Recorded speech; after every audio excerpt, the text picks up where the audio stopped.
Kiranya kasih karunia dan damai sejahtera dari Allah Bapa menyertai kita semua di dalam Yesus Kristus Tuhan kita. Amin.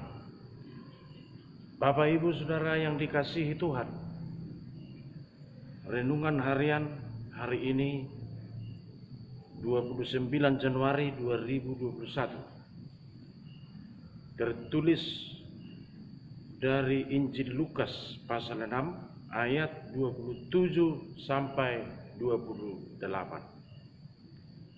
Demikianlah firman Tuhan. Tetapi kepada kamu yang mendengarkan aku berkata kepadamu, kasihilah musuhmu, berbuatlah baik kepada orang yang membenci kamu, mintalah berkat bagi orang yang mengutuk kamu, berdoalah bagi orang yang mencaci kamu. Demikianlah firman Tuhan. Bapak Ibu Saudara yang dikasihi Tuhan, mendengar dan menyimak pernyataan renungan ini, mengasihi musuh, berarti bahwa spesifikasi iman itu tidak lebih berperan pada hal-hal yang logika atau hal yang akali. Kalau kita beriman, berarti melakukan hal yang tidak masuk logika. Itu spesifikasi iman. Kalau melakukan hal yang logika atau yang masuk akal, seperti kata khotbah ini, membalas kejahatan dengan kejahatan, itu logis, tetapi tidak punya makna atau tidak punya arti spiritual kita masing-masing.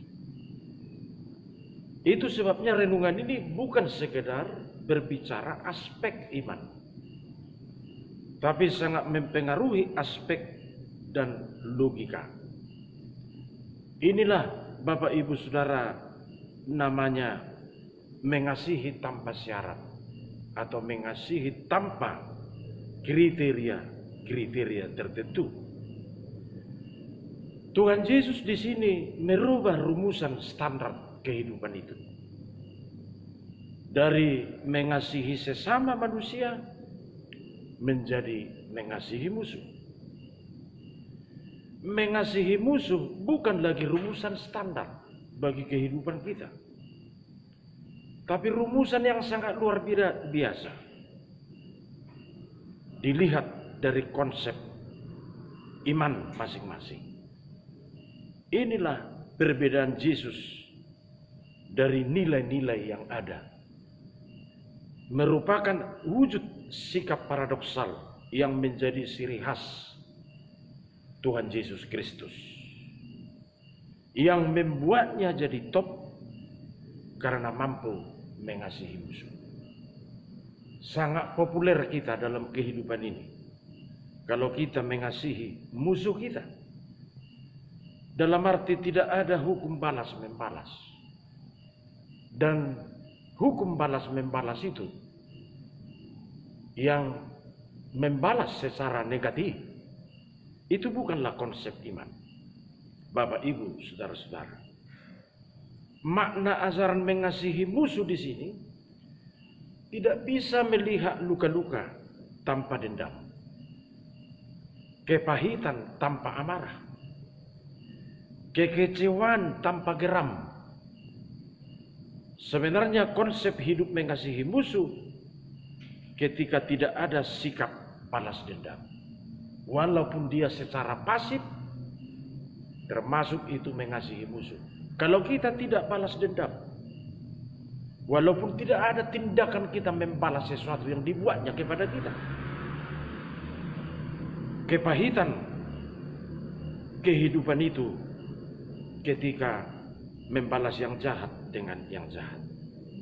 Bapak Ibu Saudara-saudara, ketika tidak ada sikap balas dendam, itu termasuk kita sudah mengasihi musuh. menjadi Kristen atau menjadi orang percaya pengikut Kristus ketika kita mau disakiti, mau dikotori orang, ketika kita mau difitnah atau mau menderita karena kebusukan orang lain, ketika kita mau dikorbankan, itu sudah sikap atau bagian mengasihi musuh.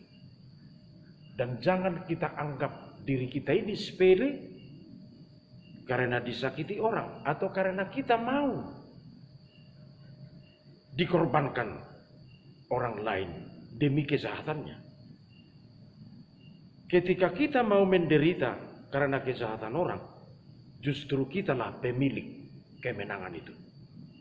Kita ingatlah itu Bapak Ibu Saudara-saudara. Justru kita pemilik kemenangan. Yang menyakiti itu tetap mengalami kerugian besar. Jadi bukan yang disakiti yang mengalami kerugian dalam hidupnya. Kalau ada orang merasa nyaman menyakiti sesamanya, tentu kemanusiaannya sangat kita pertanyakan. Dan akan mengalami hal yang lebih buruk lagi.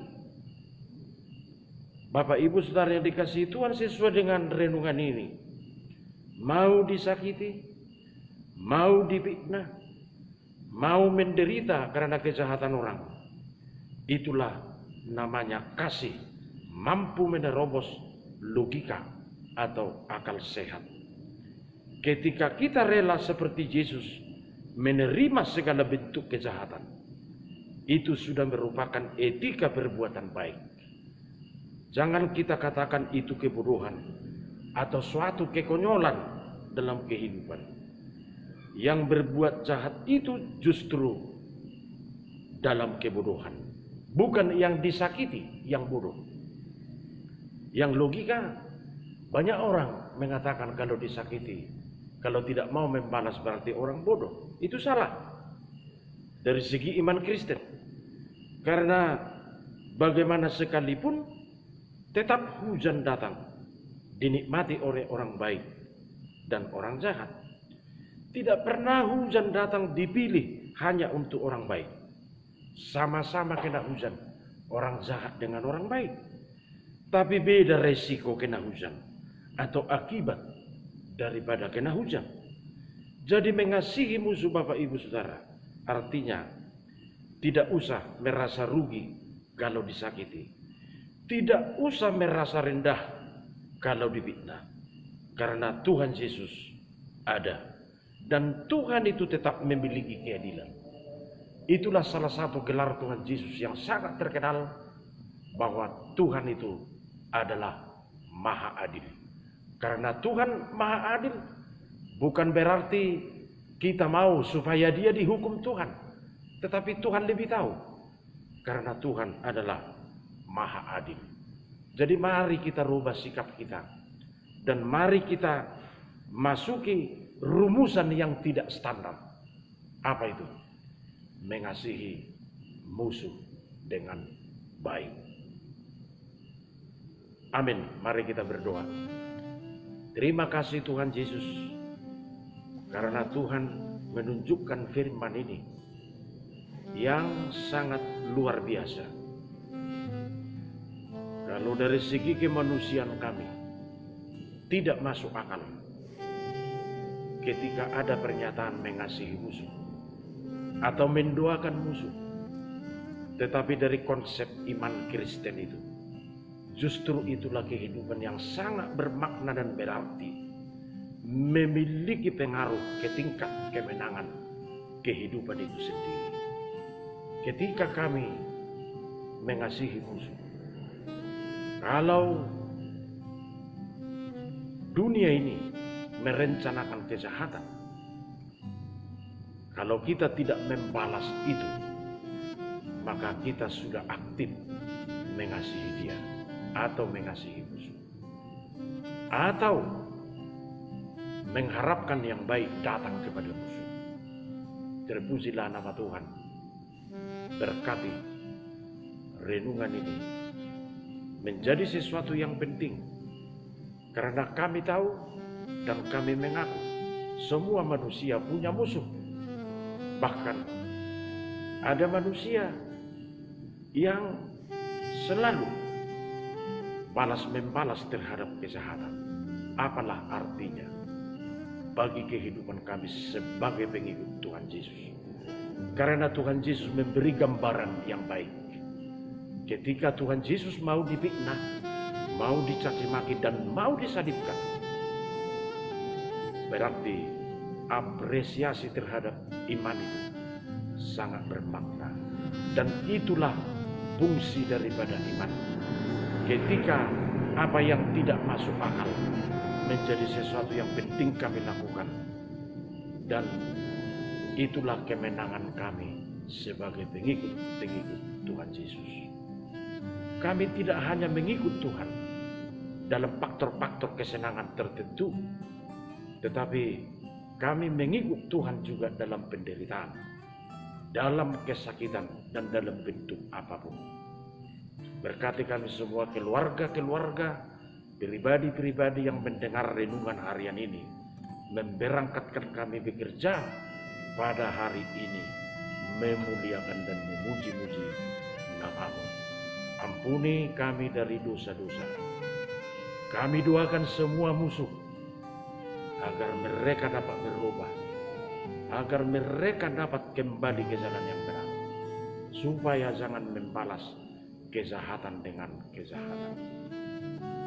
Terpujilah nama Tuhan. Hanya di dalam nama Yesus Kristus kami berdoa. Anugerah Tuhan Yesus Kristus, kasih setia Allah Bapa, dan persekutuan Roh Kudus menyertai kamu sekalian. Amin.